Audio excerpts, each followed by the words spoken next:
Buenos días, Álvaro Muy buen Cedeño. día, ¿Cómo estás? muy bien. Bueno, me alegro mucho. Aquí Álvaro Cedeño y Álvaro Cedeño les saludan en este episodio número 58 de Diálogos con Álvaro Cedeño. Hoy para hablar sobre el perfeccionamiento de la democracia. Quizás para enunciar en breve nuestro tema, queremos decir que la democracia es mejorable, por supuesto, y también que todos podemos contribuir a Claro. mejorarla.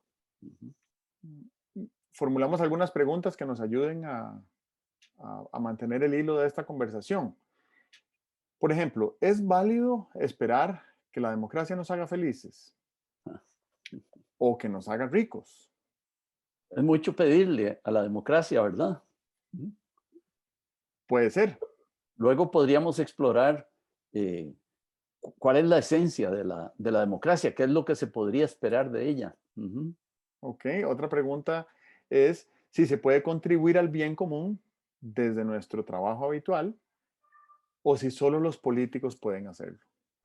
Ese es otro tema bien interesante, porque a veces parece como que nosotros vivimos recostados a los políticos, no es que esta vaina nadie la arregla y volvemos a ver para arriba esperando a que solo los políticos se den por aludidos. Pero hay cosas que nosotros, los ciudadanos de a pie, podemos arreglar o contribuir a arreglar, ¿verdad?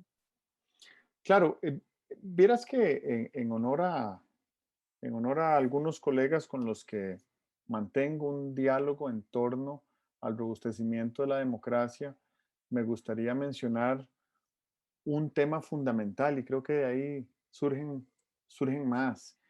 Y es que la democracia es el resultado de la acción de muchas personas en una época pasada y en el caso costarricense, una época pasada ya muy lejana. Y entonces las generaciones que hemos seguido, después de aquellos cuya acción la, la gestó, no sentimos responsabilidad ni sentimos deber de rendir cuentas sobre cuánta acción realizamos para garantizar que esa democracia que hemos heredado se mantenga o se robustezca. Y pues si uno se pone a ver con datos lo que le ha estado pasando a la democracia costarricense en los últimos 25 años, pues me parece que la reflexión que yo querría aportar, y de nuevo deriva de este diálogo que tengo con unos amigos que saben mucho más que yo de este tema, es que le hace falta acción y esa acción no se la podemos pedir a los que la gestaron la democracia, porque ya no están. Ya no Así de están. vieja es nuestra democracia, Sí, ¿verdad? sí. Ujú. Y, y sí creo que le puedo pedir esa acción a gente como tú, porque perteneces a esta generación, ¿verdad? Porque estás aquí, porque hablas del tema, porque te preocupa, porque también la heredaste y porque también la has forjado y también la has robustecido y necesitamos volverlo a intentar. Es algo que creo que hay que volverlo a intentar eh, con alguna periodicidad, ¿verdad? Pero sobre todo me gustaría hablarle de acción para el robustecimiento de la democracia a las personas que están por emitir su primer voto, ¿verdad? Claro. Que están Ujú. acudiendo a las urnas por primera vez Muy bien. o por segunda vez, o que tal vez ni siquiera van a acudir a las urnas esta vez, pero están ya en proceso de formación de lo que significa la ciudadanía, que es diferente de Sí, la adultez, ¿verdad? Uno puede ser un claro. ciudadano que contribuye al robustecimiento de la democracia y del Estado y de sus instituciones siendo un niño. Sí. Pero creo que la ciudadanía que se alcanza con la mayoría es algo donde no es opcional actuar a favor de la democracia. Es una responsabilidad cívica, es una obligación bueno, tal vez más adelante lo podemos elaborar un poco más, pero para dejarlo mencionado, el tema, los costos de perder la democracia son incalculables. Y, y sí creo que vale la pena hacer un ejercicio de imaginarnos Claro, más o menos claro, cuáles serían esos costos. claro, ¿cómo Porque no? con esos costos imaginados, entonces uno tal vez tenga mayor incentivo para hacer más esfuerzos, o sea, para dedicarle más acción a robustecer lo que ya tenemos, que funciona bien, que es perfectible, ¿verdad? Es mejorable, Ujú. y hacerlo. Larga introducción. Bueno, fíjate, pero es muy interesante lo que has venido diciendo. A mí me lleva a pensar en cómo eh, nosotros nos vamos acostumbrando a las realidades y entonces dejamos de valorarlas, ¿verdad? Vamos a ver, eh, la gente se ennovia y es una gran ilusión eh, muy llena de musiquita, de florecitas, de alegrías y tal y cual. Luego se casan y algunos dejan de atender el, la llama de afectos que debe animar el matrimonio. Me parece que es que se acostumbraron a estar casados, consideran que el matrimonio está en el anillo o que el matrimonio está en las obligaciones cotidianas con los niños y todo eso, y entonces se acostumbran y dejan de animar una relación afectiva que eh, necesita avivamiento, ¿verdad? Esto es un ejemplo cotidiano que lo vive mucha gente. Hay otros ejemplos para los cuales hay que tener un poco de sensibilidad para entenderlos. Los ideales, este es uno de esos ejemplos, los ideales se enmohecen. Uno en un determinado momento se compromete con algo superior, con algo muy importante, con algo trascendente, y empieza a caminar ese camino. Bueno, ocurre, por ejemplo, con la gente que se compromete con su ejercicio profesional. Se gradúan y entonces no les importa el tipo de trabajo, las malas noches, el esfuerzo por convertir su profesión en una misión. Pero luego la ejerces por un cierto tiempo y el ideal de la profesión como misión se enmohece. Y entonces hay que revitalizarlo, ¿verdad? Eso mismo le pasa a la democracia. La recibimos. Como tú dices muy bien, habría que valorar qué se pierde si se pierde la democracia. A mí me parece, yo preferiría, la verdad, un terremoto que perder la democracia. Es que las casas se pueden reconstruir, las carreteras, los puentes, pero esas bromas de perder la democracia a los países les cuestan 10, 20, 30 años de recuperación y no se recuperan nunca porque pueden volver a restaurar la democracia, pero lo que se perdió en libertad, en iniciativas, en felicidad personal durante todo el negro periodo de una dictadura, ese no se recupera. Entonces deberíamos tener algo así como unos dibujos animados o una película de muy corta duración que cuando nos estamos aplanando, cuando sentimos que el ideal se nos está enmoheciendo, veamos la película para darnos cuenta del costo que tendría perder la democracia. Vieras que eso me lleva a, a elaborar en torno a este fenómeno que sucede en algunas familias millonarias, donde los padres han forjado un negocio que creció y que generó muchísima riqueza, y los hijos vivieron y crecieron en esa riqueza, pero nunca aprendieron ni incorporaron lo necesario para garantizar la, la permanencia del negocio o enriquecerlo.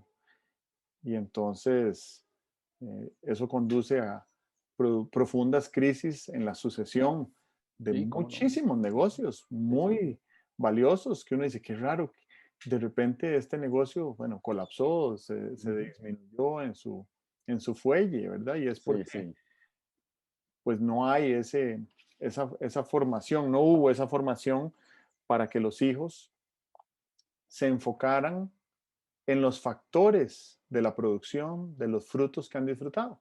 claro, Entonces, con la democracia, me parece que podríamos utilizar la misma metáfora, ¿verdad? Y decir, claro, claro. em, estamos tan concentrados en los frutos que son inconscientes. Los damos por sentados Así es. Ujú, ujú. y eh, en ocasiones ni siquiera entendemos que son fruto de un proceso altísimamente costoso de gente que no tenía los frutos y los quiso buscar y que además en el intento de procurar esos frutos dio la vida y nunca los disfrutó, Ujú, pero nosotros sí los hemos disfrutado. claro, claro.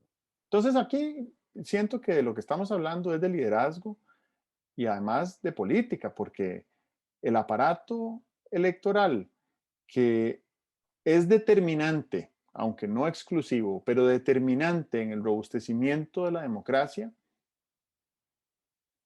está en manos de partidos políticos que están en manos de personas y me gustaría someter a la consideración de nuestra conversación y de la participación de los oyentes y más ampliamente en la agenda nacional, si esas personas están comprometidas con los factores de producción o simplemente están disfrutando con hedonismo los frutos de la democracia. Claro, ahí de lo que estás hablando es de cómo se puede relacionar un ciudadano común o un político con la idea de la democracia. Un ciudadano común podría decir, yo soy un, yo soy un chuparruedas, ¿verdad? Yo disfruto el sistema democrático, pero a mí no me pidan que haga ningún esfuerzo para robustecerlo o revitalizarlo. Los políticos podrían eh, funcionar desde esa perspectiva también, pero además tienen una tentación muy fregada y es una tentación real. Los partidos políticos, ¿para qué son? Para ganar el poder, ¿verdad? El partido político que no gana el poder sistemáticamente desaparece. Ujú. Entonces, la supervivencia del partido depende de que gane el poder. Y entonces, los políticos tienen que mantener ese doble interés de mantener su partido sano, de buscar el poder por unas vías que sean coherentes y que sean fecundas para la democracia y para el sistema político en general, ¿verdad? El político que diga, yo lo que quiero es que el partido gane y a mí no me importa qué le pase al país, ese está cometiendo un pecado mortal, ¿verdad? Lo cual es muy serio. Claro, me parece otra cosa adicional y es que los partidos políticos, como fueron concebidos y como existían antes, donde había un congreso ideológico y la Ujú, gente formaba nuevos líderes y les enseñaba cómo era una ideología y en qué ujú. consistía y qué perseguía y qué aspiraba y por qué era una mejor opción que otras. Esos partidos políticos ya no existen y están naciendo unos nuevos, nueva generación de partidos que ni siquiera tuvieron ese norte, ni siquiera tuvieron esa intención, ¿verdad? Son máquinas cuyo objetivo es asegurar el poder político formal por vía de elección. Pero uno podría pensar en una agrupación de las que existen actualmente, en un partido político de los que existen actualmente, donde haya unas personas que son muy buenas y con mucha experiencia en elecciones, ¿verdad? Y que se dediquen a asegurar el poder. Y Sí, que haya otro grupo de personas que trabajen coordinadamente con aquellos primeros que se dediquen a diseño de una agenda. claro. ¿Eh? Ujú, Y otros terceros que tal vez pueden no ser los mismos de los dos anteriores, que se dediquen a ejecutar la agenda una vez que se adquiera el poder. Y me parece que con un orden como este es más probable que uno encuentre personas altísimamente talentosas en alguno de los tres nichos de acción sin sentir que se tiene que comprometer con los otros dos, ¿verdad? Y entonces uno dice, ok, ¿usted para qué es bueno? ¿O usted en qué nos quiere ayudar? ¿O usted estaría dispuesto a que si estas cosas suceden, asumir aquello? ujú. Y entonces uno va ahí preparando una gran cantidad de posibles ministros para dentro de un año, 5 años, 10 años, pero no les exiges eh, eh, eh, que participen en la campaña electoral o no les exiges que se dediquen a, a formar a otros, sino que son gente que son expertos en gestión. Ujú. Y Bueno, otros que son expertos en formación y otros claro. que son expertos en elección. De lo que estás hablando es de rediseñar los partidos políticos. Y claro que hay dos caminos para lograr que se rediseñen los partidos políticos.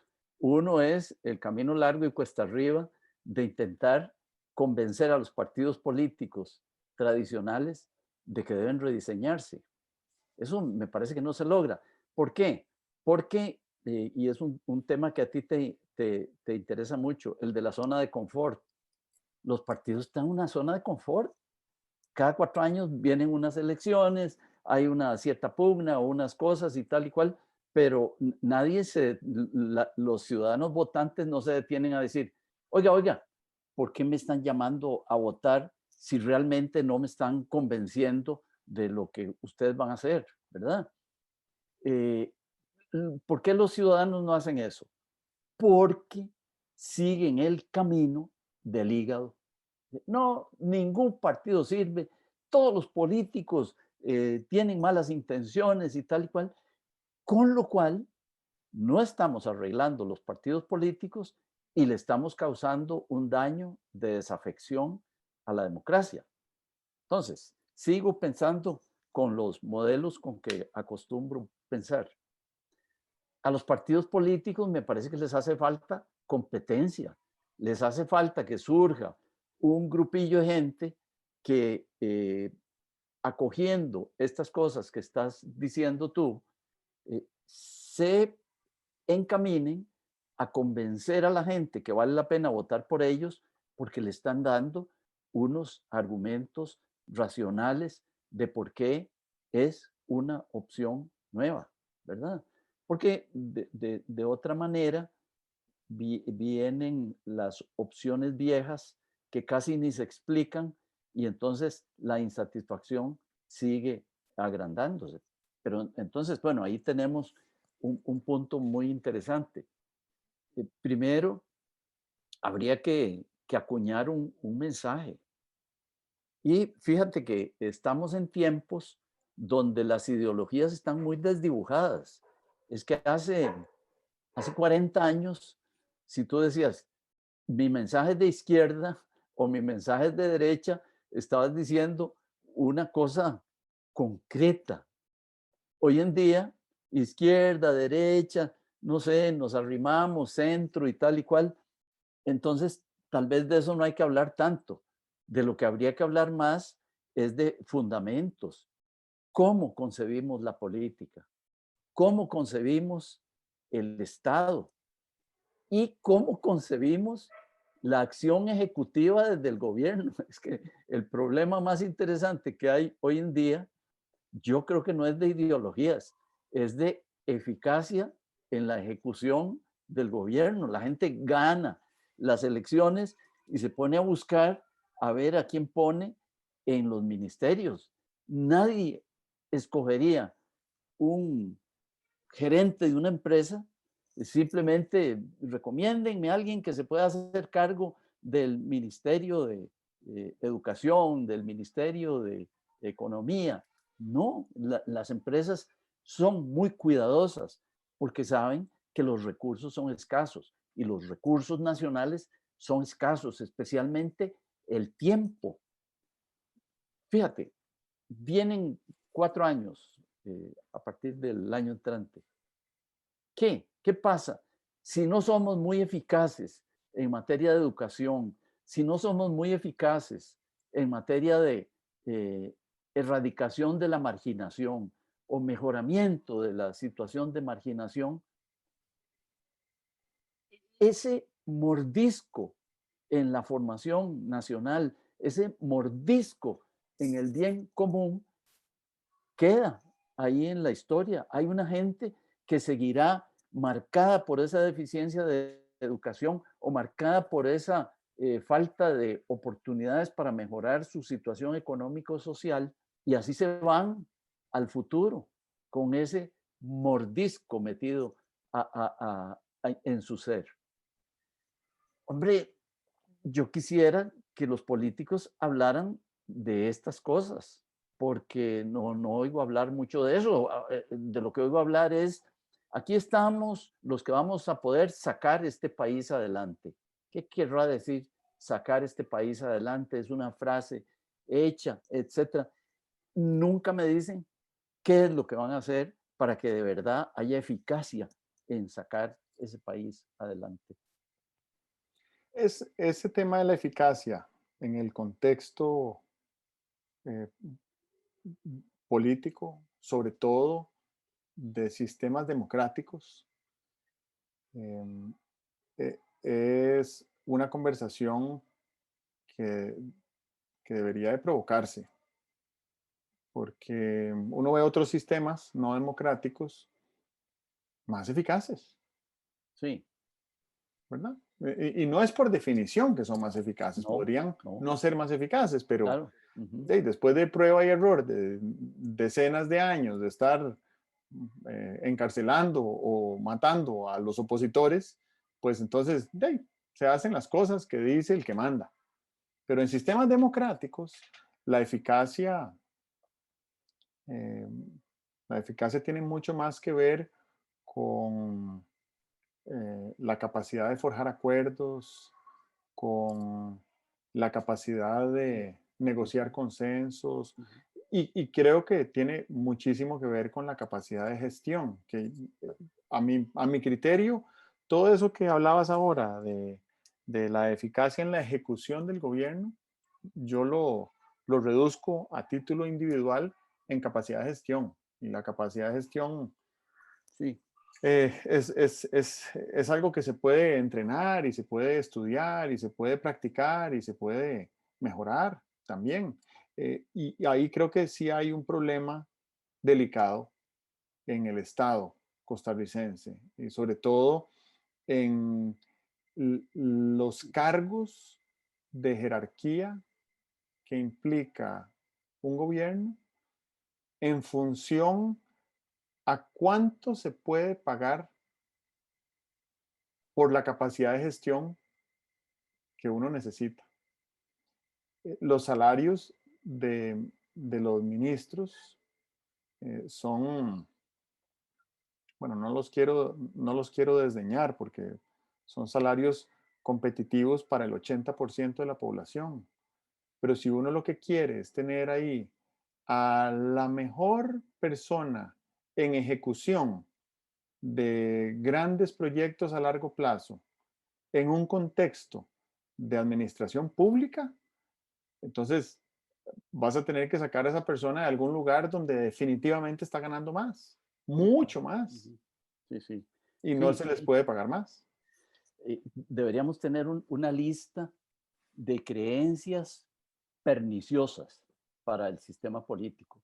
Una de las creencias perniciosas para el sistema político es que los salarios de los jerarcas públicos no deben ser excesivos, ¿verdad?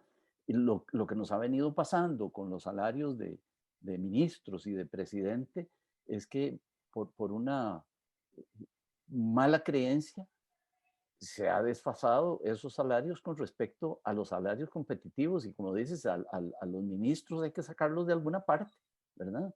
Sí, Porque, hoy en día yo creo que la lógica que opera es una lógica perversa claro, donde uno tiene de ministro al que le alcanza, ¿verdad? A mí me alcanza para tener de sí, sí, ministro sí, a fulano de tal. sí, sí, sí, sí, Y ese fulano de eso, tal podría no tener la capacidad de gestión que tiene otro fulano, pero no se le puede pagar. claro, Tiene voluntad, disposición y mística y todo lo que uno quiera, pero hey, no lo puedo traer aquí 4 años por ese salario. claro, Eso claro, es un problema delicado que se intentó abordar, pero el intento fue muy burdo y fracasó, que fue al inicio de la administración del 2010, en la que se intentó hablar del tema por medio de un proyecto de ley en la Asamblea para mejorarle los salarios a los ministros, ¿verdad? Lo que pasa es que pues, no vas a legislar a tu favor. Eso es contrario a la ética y me parece que debe haber normas legales que lo impiden también. Entonces, esta conversación tiene que iniciar con un criterio transitorio de claro, que el impacto va a empezar a surtir efectos dentro de 10 años. así es, Entonces así ya es. sabes que los próximos diputados y Ujú, ministros que ujú, vengan van a pasar por la misma ujú, que está pasando los gobiernos ujú, ahora. Pero a partir del gobierno que asuma funciones en Costa Rica en el 2032, los salarios de los diputados van a ser un porcentaje, venga, una fracción porcentual del Producto Interno Bruto del país. ujú. Entonces, digo, por dar un ejemplo, Sí, sí, ¿verdad? sí, Entonces, son claro. mejores que hoy, tienen un incentivo implícito y ayuda a que tengas mejores gestores en tu equipo, en tu comité de gestión Claro. del gobierno, ¿verdad? Yo no quisiera que nos fuéramos sin decir tres cosas que me parece que el ciudadano común debería practicar ahora que estamos cerca de la campaña política y tal y cual.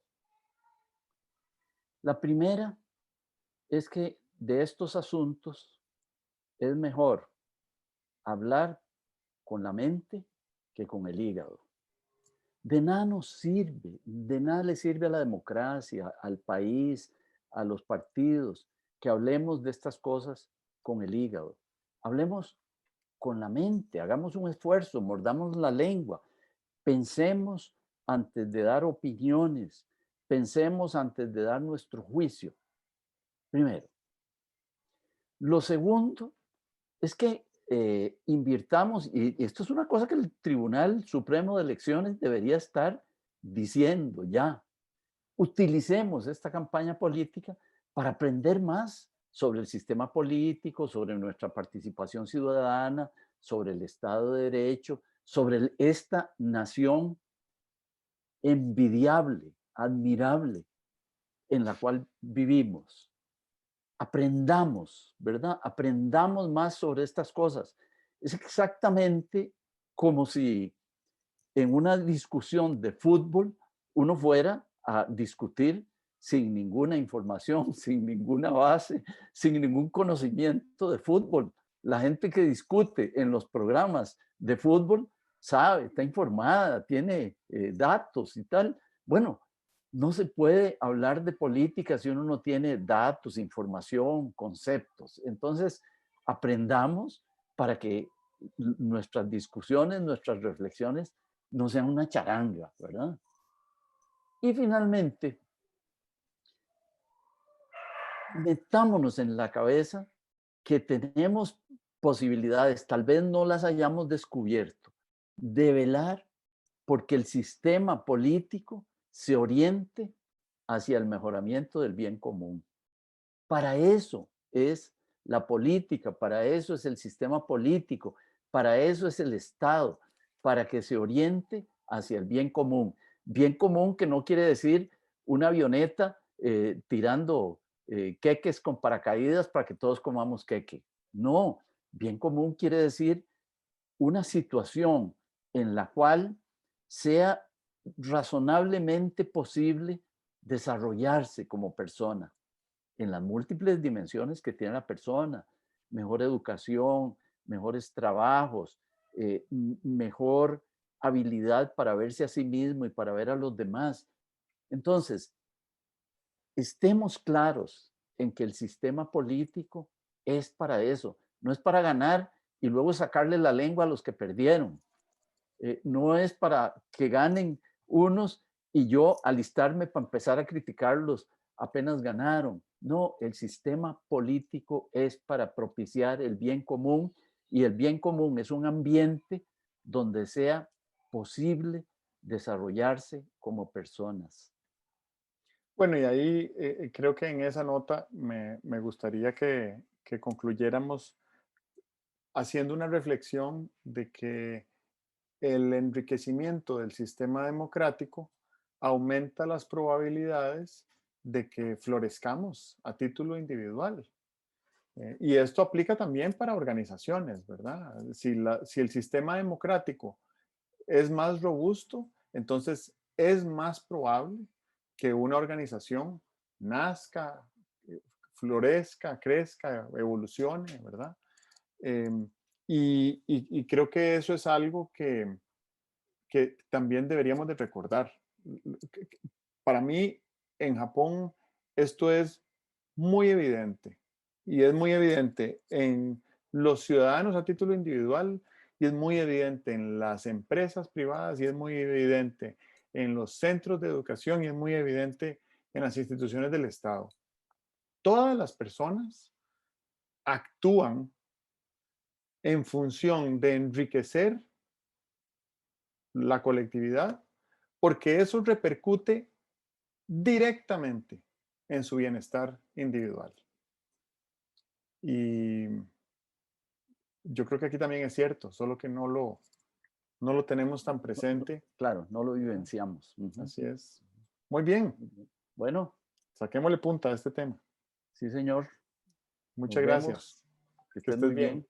Chao. Hasta luego.